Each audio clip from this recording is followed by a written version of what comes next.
యోగాభిలాషకులకు అందరికీ ఆత్మస్వరూపులైనటువంటి సకల జనులకు నా యొక్క నమస్సుమాంజలు. అంటే అందరిలో పరమాత్మ ఉన్నాడు కనుక పరమాత్మ స్వరూపులే, ప్రతి జీవిలోనూ పరమాత్మ ఉన్నాడు అని చెప్పాడు. సమం సర్వేషు భూతేషు తిష్టంతి పరమేశ్వరం వినశ్యత్వ వినశ్యంతి పశ్చన పశ్చతి అంటాడు. అంటే ప్రతి జీవిలో నేనే ఉన్నాను, ప్రతి జీవిలోని ఈశ్వరుడు అందులో ఉన్నాడు, ఆ ఈశ్వరుడు నేనే. అంటే అందులో ఈశ్వరుడు తిష్టవేసి ఉన్నాడు. మీరు చూడగలిగే జ్ఞానం ఉండాలి, కానీ చూడగలుగుతారు. మీకు ఆ జ్ఞానం లేకపోతే మీరు వాటిని జంతువులుగా భావిస్తారు, ఇంకేదో భావిస్తారు, ఎన్నో రకాలుగా మారిపోతూ ఉంటారు. అందుకనే ఆయన ఆ శ్లోకం చెప్తాడు, సమం సర్వేషు భూతేషు తిష్టంతి పరమేశ్వరం. పరమేశ్వరుడు ఉండిపోయినాడు, తిష్ట వేసి కూర్చున్నాడు అక్కడ ప్రతి జీవిలో. ఆయన వెళ్ళిపోయినాడంటే ఆ జీవి చలించదు, దాన్ని ఏమంటాము, ఇంకొకటి అంటాం. కనుక ఈ పరమేశ్వరుడు ఈ యొక్క సృష్టిలో రెండు రకాలైన జ్ఞానాలతో చెప్పబడి ఉంది అని సత్యనిష్ఠుడు ప్రారంభించారు. మొదటిది ఉత్కృష్ట బలం, శక్తులు. అంటే మానవుడికి రెండు విధాల శక్తులు ఉంటాయి. ఒకటి అనుకూల శక్తి, రెండవది ప్రతికూల శక్తి. నెగిటివ్ ఎనర్జీ, పాజిటివ్ ఎనర్జీ అంటారు ఈ కాలంలో, ఏదో ఒకటి. కనుక ఇప్పుడు ఉత్కృష్ట బలం, నికృష్ట బలం. చూడండి, బలము అనేది శక్తే, కానీ నికృష్ట బలం అది. ఇంకొకటి ఉత్కృష్ట బలం. ఉత్కృష్టమైందంటే మీ చాలా ఉన్నతమైంది, చాలా గొప్పది, దానికంటే గొప్పది ఏది లేదు. సో అటువంటి దాన్ని ఉత్కృష్టమైంది అంటే ఉత్కృష్ట గ్రంథం అంటే మీ అందులో అమితమైన జ్ఞానం ఉంటుంది అని అర్థం. నికృష్టుడు అని ఎవరిని అంటాము? చేయరాని పని చేసేవాడిని దుర్మార్గుని నికృష్టుడు అంటాం. ఇప్పుడు ఎవరో ఒక గొప్ప మహాత్ముడు వచ్చి చెప్తూ ఉంటాడు, భగవద్గీత గురించి దేని గురించి చెప్తూ ఉంటారు. అప్పుడు వీళ్ళు ఏం చేస్తారంటే కొంతమంది వచ్చి ఈయనకే పెద్ద తెలిసినట్టు చెప్పుకుంటా కూర్చున్నాడు, ఇంకెవరికి జ్ఞానం లేదా అని అంటారు. సరే, ఆయన ఏదో కూర్చొని గమ్మని కూర్చున్నాడు, ఎవరికి ఎందుకు మాట్లాడాలని. అప్పుడేమంటారు, ఏందో పెద్ద వేషాలంతా వేసుకొని ఉన్నాడు, కానీ ఏమి చెప్పడు, ఏమీ నోరు తెసే మాట్లాడు అని అంటారు. బాగా ధనవంతులు ఉంటారు. ఈ ధనవంతులు అనేక మంది ధనవంతులు ఉన్నారు దేశంలో, ప్రపంచంలో. కాబట్టి కొంతమంది దైవ కార్యాలకి దాన ధర్మాలు చేస్తూ ఉంటారు.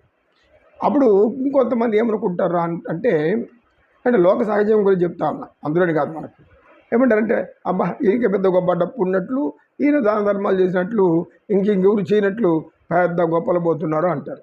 అంటే ధర్మం చేసినా తప్ప, దానం చేసినా తప్ప, అది పోని చేయరు. ఆయన ధనం ఉంది, ఎంత అహంకారం చూడు, పిల్లికి భిక్షం పెట్టడు, ఎవరికి సహాయం చేయడు, ఎందుకు ఈ ధనం వీనికి తగలేసుకోవడానిక అనే విధంగా ఇంకొక రంగం. అంటే నాలుగు ఎంత పదునైదో చూడండి, అది ఎటు తిప్పితే అటు తిరుగుతుంది, దానికి ఎముకలు లేవు నాలుగుకి.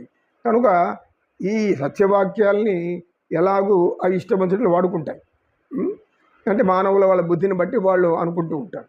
సరే, ఎవరేమనుకున్నా దానం చేసేవాళ్ళు దానం చేస్తూనే ఉంటారు, పుణ్యం చేసేవాళ్ళు పుణ్యం చేసుకుంటూనే ఉంటారు.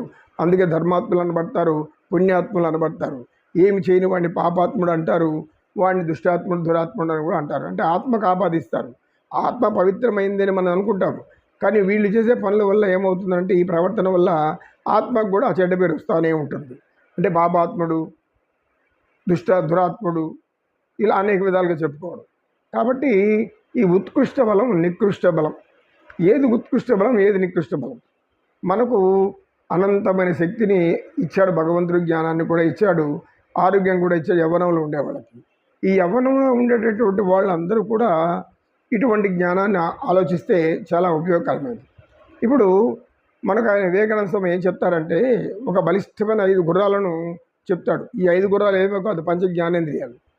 ఈ 5 గుర్రాలు పంచ జ్ఞానేంద్రియాలు, మనం ఉపయోగించుకునే జ్ఞానేంద్రియాలు. ఈ 5 గుర్రాలను బలమైనవి, చాలా శక్తిమైనది. కోరికలు అంటే పరిగెత్తా ఉంటాయి, అవి ఎంత దూరం పరిగెత్తే అంత దూరం పరిగెత్తాయి. దీంట్లో ఒక చిన్న సామెత చెప్తాం, చెప్పేవాడు సామెత. ఫ్రాన్స్లో ఫ్యాషన్కి పుట్టినిల్లు ఫ్రాన్స్ అంటారు. అంటే ఒక వ్యక్తి ఒక బజార్లో, ఒక షాప్లో తన భార్యకు ఒక అందమైన డ్రెస్ కొన్నాడు. కొనిన దాన్ని ఎత్తుకొని వేగంగా పరిగెడుతున్నాడు అంట దారిలో. ఇంకొకరు వచ్చి, ఏం తెలియదు ఆయనకి పాపం, అతను ఎవరు మన భారతీయులాగా ఉంటాడు. ఏమండి ఇలా వేగంగా పరిగెడుతున్నారు ఎందుకు అని అడిగితే, అయ్యా ఇది నా భార్యకి చేరే లోపల ఇంకో కొత్త ఫ్యాషన్ కూర్చుంటుంది, అక్కడ ఇంకొకటి కొత్తది చేస్తుంది, ఇంకా దానికోసం మళ్ళీ పరిగెత్తారు. అందుకే త్వరగా ఇచ్చేస్తే నా భార్య ఎవరు వేసుకోలేదు, నా భార్య వేసుకుందని చాలా సంతోషపడిపోతుంది, ఎంతో ఆనందపడుతుంది. ఇది ఇలా ఆలోచించేది అనమాట. కాబట్టి ఈ ఉత్కృష్ట బలము అనేదాన్ని, ఈ బలమైన ఇంద్రియాలను ఎలాగో వాడుకోవచ్చు. కోరికలు అంటే పరిగెత్తనే ఉంటాయి అవి. మరి ఆ కోరికలను ఆపగలిగే శక్తి ఎవరికి ఉంటుంది? ఆ యొక్క ఆలోచనలు ఆపగలిగే శక్తి ఎవరికి ఉంటుంది? మానసిక ప్రశాంతత, మానసిక సమతుల్యత ఇవన్నీ ఉన్నవారికే ఉంటుంది. అటువంటి వారిని ఉత్కృష్ట బలవంతులు అంటారు. అంటే మీ ఇచ్చారీతిలో దాన్ని వదిలిపెట్టరు. గుర్రాలు ఏంటంటే పరిగెత్తా అంటే, ఒక బలమైన గుర్రాలని విడిచిపెట్టడానికి చిన్న పిల్లవాడు కూర్చోాలి విడిచిపెట్టడానికి. వాటిని అదుపు చేయడానికే శక్తి కావాలి. అదేవిధంగా మనం అనేక మంది అనేక మాటలు అంటూ ఉంటారు, వింటుంటాము. ఏదో కూడా మనల్ని రకరకాలు దూషించేవాళ్ళు ఉంటారు. అయితే మనం ప్రతి దూషణ చేసామనుకో, అప్పుడు వారికి మనకి తేడా ఉండదు. అనకుండా దానికి ప్రతిస్పందించుకుంటూ ఉండగలిగితేనే దాన్ని ఉత్కృష్ట బలం అంటాడు స్వామి వివేకానంద. ఉత్కృష్ట బలం అంటే ఏమి?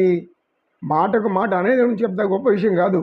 అననీయకుండా నీ లోపల నువ్వు బలవంతంగా దాన్ని ఆపి, ఓహో ఇది మనం చేయకూడదు, ఎందుకంటే సాత్విక స్వభావంలో మనకెందుకు, మనం ఒకటంటే వాళ్ళు 10 అంటారు, 10 అంటే మళ్ళీ మనం ఇంకోటి అన్నట్టు 100 అంటారు. ఈ విధంగా చెడు ప్రచారం చేస్తారు. కనుక ఇదంతా మనకొద్దు అని ఎవరైతే మనోనిగ్రహము, ఇంద్రియ నిగ్రహం కలిగి ఉంటారో అటువంటి వాళ్ళే ఉత్కృష్ట బలవంతులు. మరి నికృష్ట బలవంతులు అంటే మనసు ఏది చెప్తే, ఇంద్రియాలు ఏది కోరుకుంటే అది మనసు వింటుంది. మనసు ఏది వింటుందో అవును నువ్వే అనుభవించాలి, నువ్వు తప్ప ఇక్కడ అక్కడికి ఎవరు ఉండకూడదు, నువ్వే కూర్చోవాలి, నువ్వే రాజుగా ఉండాలి, నువ్వే చక్రవర్తిగా ఉండాలి, లేకపోతే నువ్వే అక్కడ అధికారిగా ఉండాలి. ఎందుకు అంటే నువ్వైతే దాన్ని అదుపు చేయగలవని. ఏం అదుపు చేసేది? కావాలనుకుంటా ఉంటే కోరికలు పెరిగిపోతున్నాయి కదా. ఆ కోరికలు నువ్వు ఎక్కడ హద్దు పెట్టావు? దానికి హద్దే లేదు. ఎన్నో కోరికలు వస్తూ ఉంటే అన్ని కోరికలు తీర్చుకోవాలని తపంతో పరిగెత్తున్నారు. పరిగెత్తే వాళ్ళంతా కూడా తాపత్రయంతో అల్లాడేవాళ్ళే. కాబట్టి దీన్ని నికృష్ట బలం అంటారు. అంటే వారిలో ఉన్నటువంటి జ్ఞానాన్ని ఉపయోగించుకోకుండా ఇచ్చారీతిలో జ్ఞానేంద్రియాలు పరిగెత్తే విధంగా వాటిని కూడా పరిగెత్తిస్తూ ఉంటారు. దీన్ని నికృష్ట బలం అంటే. ఆపే శక్తి వాళ్ళకి లేదు, జ్ఞానం లేదు. జ్ఞానం ఉండేవాడు ప్రతిస్పందించడం. మాట ఎన్నంటే ఏమి? నాలో స్వచ్ఛత ఉంది, నాలో ప్రశాంతత ఉంది, నేను ఆత్మజ్ఞానిని అంటే నేను ప్రశాంత రూపాన్ని, ప్రశాంతంగా ఉండాలను అంటే ఈ ఉత్కృష్ట బలాన్ని ఎవరైతే కలిగి ఉంటారో వాళ్ళని ప్రశాంత స్వరూపులు అంటారు, పవిత్రులు అంటారు, పరమాత్మ స్వరూపులు అంటారు. మరి నికృష్ట బలంగా అనుకుండే వాళ్ళు చేసేదాన్ని ప్రవృత్తి అంటారు. ప్రవృత్తికి మూల కారణం ఈ యొక్క అజ్ఞానం. ఈ ప్రవృత్తి వల్ల ఏమొస్తుందంటే మానసిక రోగాలు వస్తాయి, శారీరక రోగాలు వస్తాయి, దుఃఖాలు వస్తాయి. ఎందుకంటే కోరికలను తీర్చుకోవడానికి తగినంత సంపద ఉండాలి కదా. మన సంపదకి మించి కోరికలు కోరుకుంటూ పోతుంటే వాటికి అంతం లేదు. ఎక్కడో దగ్గర అడ్డుకట్ట వేయలేము.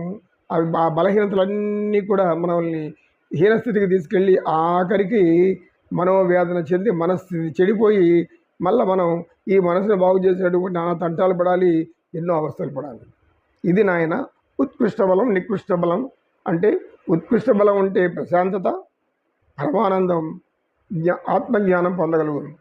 నికృష్ట బలం అంటే అనారోగ్యం, రోగ్యాలు, మానవుడు సహజంగా ఇట్లా భరించాలని భరిస్తారు.